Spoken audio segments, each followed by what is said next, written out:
Hello, and welcome back to the Miss Mo Storyteller podcast, where I tell you stories so you can tell stories to each other. I'm your storyteller, Mo Reynolds. Let's get started. Today's story comes from the Czech Republic. I put some links in the description so you can learn more and do some fun activities to appreciate this wonderful country. I also put a link to Patreon where you can become a subscriber to get birthday cards, birthday shout-outs, discounts on my digital albums, and other behind-the-scene fun. But for now, let's tell a story. There was once a mother. This mother had two daughters, one daughter by birth and one daughter by marriage. The fathers of both of these young girls had died many years before. As these young women grew, so did their reputations. The daughter by birth was named Helena, and she grew to be known as lazy, sour, and ungrateful. The daughter by marriage, Marusha. Marusha came to be known as kind, loyal, and hardworking. The mother thought to herself, no one will want to marry my little girl, my Helena, when Marusha, loyal, kind, hardworking Marusha is here. There was only one thing to do. Marusha had to go. And so one bitterly cold winter day in the middle of January, the stepmother told Marusha that sickly Helena needed fresh violets to cheer her up. Marusha asked, where will I find violets in the middle of winter? But the only answer she received was a thin shawl draped over her shoulders and a push out the door into the cold. Where the wind blew, the wolves howled, and the snow crunched. Marusha was about to give up and give in to the cold, where over the top of the hill she saw a flicker of light that gave her some kind of warm hope. She climbed up the hill, and at the top of the hill Marusha stopped, stunned. There she saw a blazing fire, circled by 12 large stones. There was a man sitting on each stone, men unlike any she had ever seen. There were 3 ancient men robed in blue with long, long white beards. There were 3 middle-aged men with flecks of silver and gray in their hair, and they were wearing these brilliant purple robes. Then there were 3 men that seemed to be in the prime of their life, tall, strong, healthy, and dressed in scarlet. And then there were 3 young men, almost boys, barely older than Marusha, and they were wearing green and white, their cheeks rosy. The largest stone held one of the ancient men. Marusha curtsied to him, and she bowed to all the men in the circle and asked them politely if she could warm herself by the fire. The eldest smiled and welcomed her to the flame. As Marusha warmed herself by the fire, he asked her, who are you? Why are you out amidst the wolves and the winter with only that thin shawl? Marusha told him about her stepmother and the command to find violets in January. The old man smiled. We can help you. We are the 12 brothers of the year. I am January, the oldest of them all. I cannot offer violets, but my younger brother March can help you. And so Brother January rose and stepped to the side, and Brother March stepped forward and took his place on the chief stone. As soon as he sat, the snow melted within the circle. The trees began to bud, and violets sprang from the earth. Marusha thanked him, picked all the violets she could hold, and rushed home. Her stepmother was stunned. Where did you find these? Marusha shrugged. On the hillside, which technically was not a lie. The widow was shocked and confused, but determined.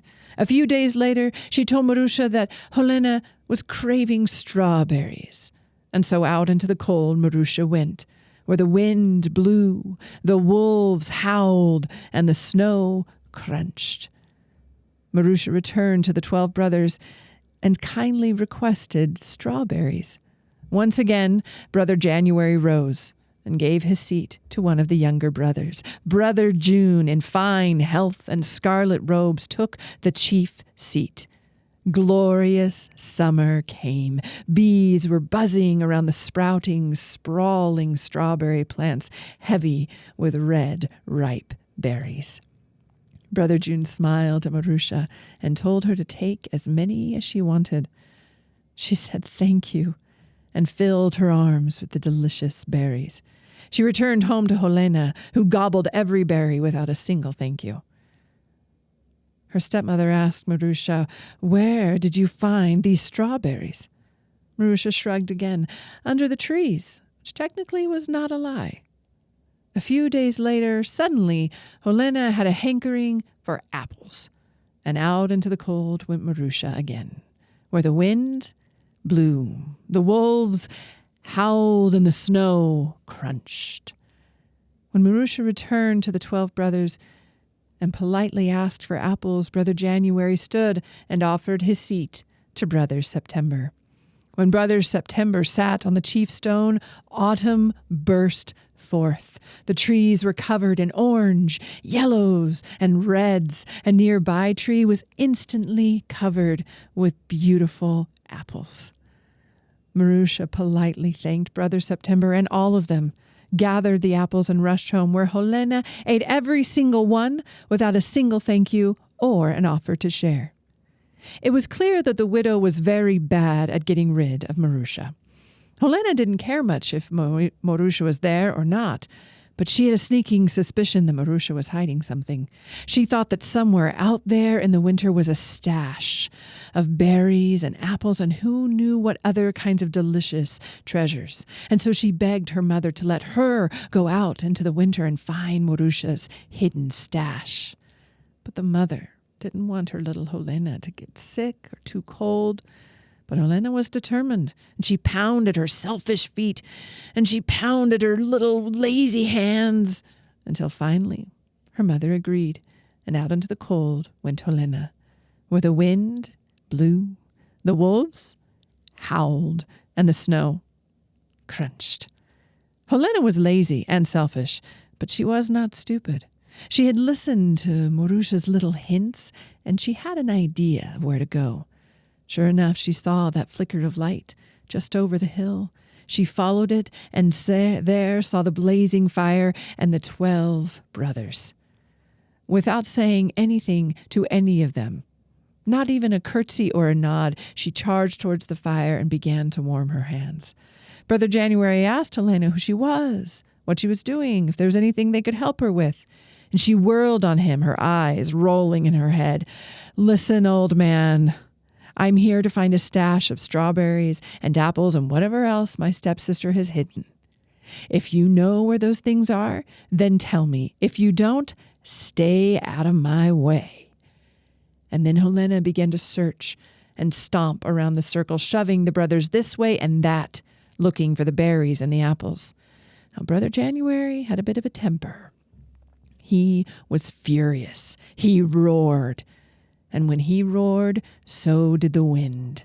He raised his hand over his head, and fat, fluffy snowflakes began to fall on Helena. She was knocked off her feet. She struggled to get up and ran out of the circle, but the snow followed her, swirling around and around, blinding her in that roaring wind until she wandered off the path and into a deep, deep snowdrift. Now, no matter how many bad choices someone makes, there is always someone else who loves them. And Helena's mother sat in their home worried about her little girl out in that cold. And so she bundled herself up and went out into the winter, where the wind blew, where the wolves howled, and the snow crunched. She found her little girl shivering and almost blue in the snow. She brought her into their home and set her by the fire to get warm. Marusha looked at Helena and asked, "Did you find the 12 brothers?"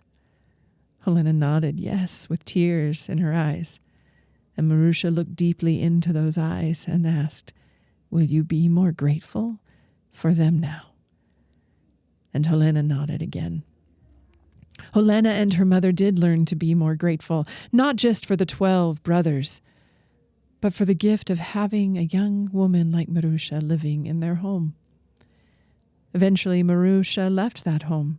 She married and established her own family in her own home. She raised her children well and taught them about the 12 brothers of the year, reminding them that every brother has their own unique gift to offer, and every gift must be received with grace and gratitude.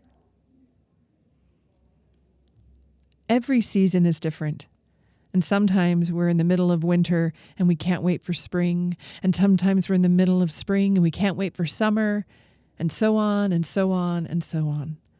But I love that this story reminds us that every season has its gifts, if we're open to see them. I'd love to hear what your favorite seasons are. What do you love about all of the different months? Leave those comments below. I'd love to hear which brother you like best. Learn about the Czech Republic, explore these stories, and I'd love for you to share them with others. Keep telling stories and keep listening to the stories of others. I'll be back next week for more stories. Have a great day.